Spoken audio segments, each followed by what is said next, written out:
सहज ही अपनी ओर हम चले वतन की ओर।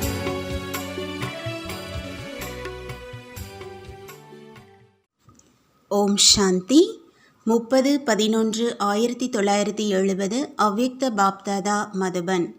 வாணியின் தலைப்பு வர்க்கர்ஸின் அதிசயமான சர்க்கஸ், அதாவது கடமையாற்றுபவர்களின் அதிசயமான சர்க்கஸ். மாஸ்டர் சர்வசக்திவானாக ஆகிவிட்டீர்களா? இந்த அதர்குமாரர்களின் குரூப்பில் அனைவரும் மாஸ்டர் சர்வசக்திவானாக ஆகியிருக்கிறீர்களா அல்லது ஆவதற்காக வந்திருக்கிறீர்களா? ஆவதற்காக வந்திருக்கிறோம் என்று யார் நினைக்கிறார்களோ அவர்கள் கையை உயர்த்துங்கள். ஆகியிருக்கும் மீதம் உள்ளவர்கள் எதிரில் வாருங்கள். மாஸ்டர் சர்வசக்திவானாக இருக்கிறீர்கள் என்றால் தேர்ச்சி பெற்றவர்தான் ஒரு பொழுதும் தோல்வியடைவதில்லை. ஒரு பொழுதும் எந்த விஷயத்திலும் தோல்வி அடைய மாட்டார்கள். சரி, நல்லது. எப்பொழுதாவது உணர்ச்சி வசப்படுதல் வருகிறதா? பொறுப்பில் இருக்கும் டீச்சரிடமிருந்து உணர்வுகளால் பாதிக்கப்படாத நிலை உள்ளவர் என்ற சான்றிதழ் கிடைத்திருக்கிறதா? தற்காலத்தில் இந்த விஷயங்கள் ஒன்றும் சாதாரணமானவை அல்ல. தற்கால முயற்சி செய்வதற்கேற்றபடி சாதாரண விஷயம் கூட மிக பெரியதாக எடுத்துக்கொள்ளப்படுகிறது. எவ்வளவு பெரிய மனிதராக இருப்பாரோ, அவ்வளவு பெரும் செல்வந்தனாக இருப்பாரோ, அவ்வளவு சிறிய தீய காரியம் மற்றும் தவறுக்காக மிகச்சிறிய அளவு ஒரு பைசாவிற்கான தண்டனை கூட அவரை பொறுத்தவரை மிக பெரியதாக இருக்கும். அதேபோல் தற்கால சாதாரணமானவை கூட பெரியவைகளின் பட்டியலில் எடுத்துக்கொள்ளப்படுகிறது. மாஸ்டர் சர்வசக்திவான் என்றால் ஃபீலிங்கிலிருந்து விலகி இருப்பவர். அனைத்து விஷயங்களிலும் எவ்வளவு ஃபுல் நிரம்பியவர், ஞானம் நிறைந்தவர். அனைத்து வார்த்தைகளின் கடைசியில் ஃபுல் வருகிறது. அப்படி எவ்வளவு ஃபுல் ஆகிக்கொண்டே இருப்பாரோ அவ்வளவு உணர்வின் ஃப்ளா மற்றும் ஃப்ளூ, அதாவது மாசு மற்றும் காய்ச்சல் முடிவடைந்து விடுகிறது. மாசற்றவர் ஃபுல் என்று கூறப்படுகிறார். அனைவரும் மாஸ்டர் சர்வசக்திவானாக ஆகியிருக்கிறீர்களா? யார் கையை உயர்த்தவில்லையோ அவர்களும் மாஸ்டர் சர்வசக்திவான் தான். ஏனென்றால் சர்வசக்திவானாகிய தந்தையை தன்னுடையவராக ஆக்கிவிட்டார்கள். சர்வசக்திவான் தந்தையை அனைத்து உறவுகளில் தன்னுடையவராக ஆக்கியிருக்கிறார்கள். இதுதான் மாஸ்டர் சர்வசக்திவானின் சக்தி ஆகும். சர்வசக்திவானை அனைத்து உறவுகளில் தன்னுடையவராக ஆக்கியிருக்கிறீர்களா? இவ்வளவு பெரிய நிரூபணம் எதிரிலேயே இருக்கிறது என்றால் பிறகு ஏன் தன்னை தெரிந்து கொள்வதில்லை மற்றும் ஏற்றுக்கொள்வதில்லை? இந்த நிரூபணம் எப்பொழுதும் எதிரில் இருக்கிறது என்றால் மிக சுலபமாக மாயாவை வென்றவராக ஆக முடியும். புரிந்ததா? அனைத்து உறவுகளும் ஒருவருடன் இணைந்துவிட்டது என்றால் வேறு விஷயம் என்ன இருக்கிறது? எப்பொழுது ஒன்றுமே இருப்பதில்லை என்றால் புத்தி எங்கே செல்லும்? ஒருவேளை புத்தி அங்கிங்கு செல்கிறது என்றால் அனைத்து உறவுகளையும் ஒருவருடன் இணைக்கவில்லை என்று நிரூபணம் ஆகிறது. இணைப்பதில் அடையாளம் அநேகத்திலிருந்து அறுபடுவது. புத்தியில் எந்த இடமுமே இல்லை என்றால் புத்தி எங்கே செல்லும்? மற்ற அனைத்து இடங்களும் விலகி போய் விடுகின்றன, ஒரே ஒருவருடன் இணைக்கப்பட்டு விடுகின்றன. பிறகு புத்தி இங்கு அங்கு ஓடுகிறது என்று புகார் முடிவடைந்துவிடும். நல்லது, வந்திருக்கும் இவர்கள் பட்டியில் வந்திருக்கிறோம் என்று நினைக்கிறார்கள். ஏற்கனவே பட்டியில் இருக்கிறார்கள் என்ற பிறகு விசேஷமாக ஏன் வந்திருக்கிறீர்கள்? அல்லது பட்டியில்தான் இருக்கிறோம், ஆனால் பேட்டரி எவ்வளவு சார்ஜ் ஆகி இருக்கிறது என்று சோதிப்பதற்காக வந்திருக்கிறோம் என்று கூறுங்கள். சார்ஜ் செய்வதற்காக வந்திருக்கிறீர்களா அல்லது சோதனை செய்வதற்காக வந்திருக்கிறீர்களா?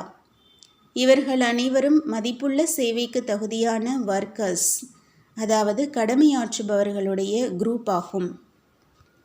இந்த குரூப்பின் டைட்டிலையோ கேட்டீர்கள்தான் இல்லையா? இந்த டைட்டிலை கேட்டு அனைவரும் குஷி அடைகிறார்கள். இருந்தாலும் இதில் ஆனாலும் என்பது இருக்கிறது. இது லட்சியமும் தான்.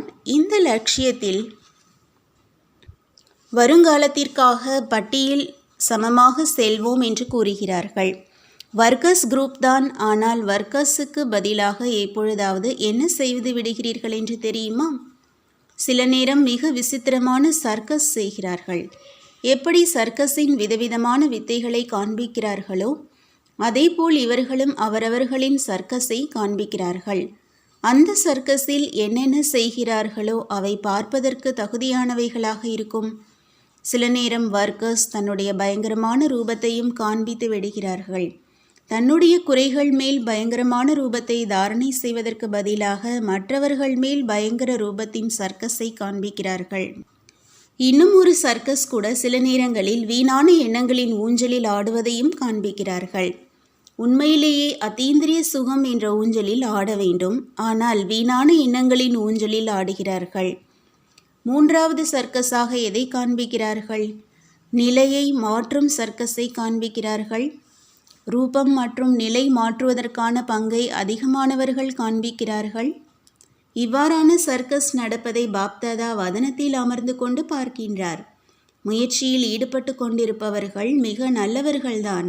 ஆனால் முயற்சி செய்வது நல்லவிதமாக செய்த பிறகு அந்த முயற்சி செய்ததின் வருங்கால பாக்கியத்தை இங்கேயே அனுபவிக்க வேண்டும் என்ற விருப்பம் உடையவர்களாக இருக்கிறார்கள். இப்படி இச்சையும் இருக்கிறது. நல்லவர்களாகவும் இருக்கிறார்கள். பாக்கியத்தையும் சேமிக்க வேண்டும். ஆனால் சில சமயம் தங்களுடைய முயற்சி செய்ததின் பலனாகிய வருங்கால பாக்கியத்தை இங்கேயே அனுபவித்து விட வேண்டும் என்று விரும்புவதால் தங்களுடைய சேமிப்பை குறைத்து கொள்கிறார்கள். புரிந்ததா? ஆகவே இந்த விஷயத்தை முடிவு கட்டி விட்டு செல்ல வேண்டும். பாக்கியத்தை இப்போதே அனுபவிக்க வேண்டும் என்ற விருப்பத்தை விட்டுவிட்டு நல்ல முயற்சி மட்டுமே செய்யுங்கள். இச்சை என்ற வார்த்தைக்கு பதிலாக நல்லது என்ற வார்த்தையை நினைவில் வையுங்கள். புரிந்ததா? இச்சை தூய்மையை கெடுத்து விடுகிறது, இல்லாமல் செய்து விடுகிறது. மேலும் தூய்மையுடன் இருப்பதற்கு பதிலாக பலவித சிந்தனையில் மூழ்கி விடுகிறார்கள். இதுதான் இப்போதைய ரிசல்ட். கடமை செய்பவர்கள் என்பதின் பொருள் செய்பவர்கள், சிந்திப்பவர்கள் அல்ல. பாப்தாதாவுக்கு தெரியும், இந்த குரூப் நம்பிக்கைக்குரிய ரத்தினங்களின் குரூப். நம்பிக்கைக்குரியவர்கள் மற்றும் தைரியசாலிகளும் தான். ஒரே ஒரு வார்த்தையை மட்டும் சேர்க்க வேண்டும். சகித்துக்கொள்ளும் சக்தியுடையவர் ஆக வேண்டும்.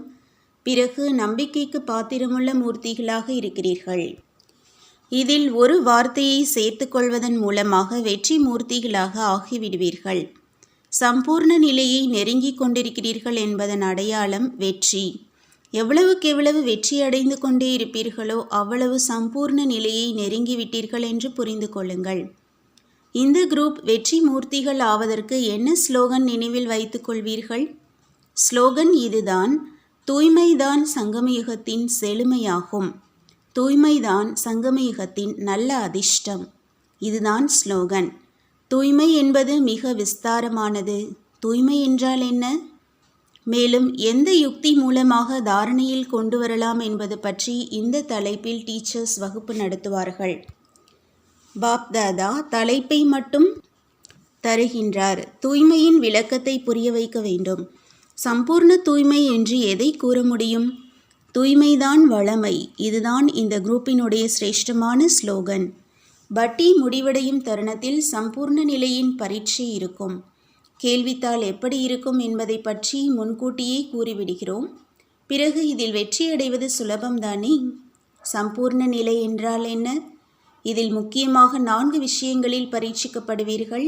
இந்த 4 விஷயங்கள் என்ன என்பது பற்றி கூற மாட்டோம். நல்லது. ஓம் சாந்தி. तुम बच्चों को तो सर्विस करनी है, जो बाबा कहते हैं सबको ये बताओ कि देखो तुम्हारा एम एंड ऑब्जेक्ट ये है, एक गीता है बढ़िया, ये राजयोग है ना बच्चे। कैसे है राजयोग? बिल्कुल सहज है कि बाप को याद करो तो ये वैसा मिलेगा तुमको। ओम शांति।